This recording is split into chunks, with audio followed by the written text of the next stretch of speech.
سیاسی مفادات کے حصول کے لیے ہمارے سیاستدان کہاں کہاں پہنچ جاتے ہیں، کیا کچھ نہیں کر گزرتے۔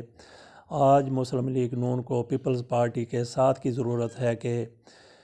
عمران خان کی حکومت سے نجات حاصل کر لی جائے۔ اس حوالے سے بلاول بھٹو زرداری کی مریم نواز شریف خوش آمدید کر رہی ہیں، پیپلز پارٹی زندہ باد کے نعرے لگا رہی ہیں،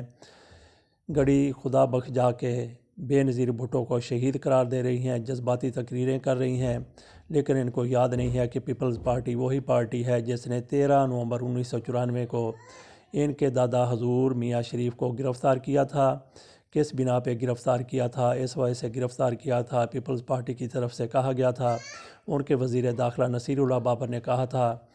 کہ میاں شریف 10 بلین روپے کی ٹیکس چوری میں ملوث ہیں، اس وجہ سے ان کو گرفتار کیا گیا ہے،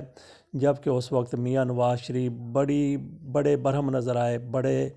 بھڑکے تھے وہ کہ میرے باپ کو صرف انتقامی کارروائی کے لیے گرفتار کیا گیا ہے۔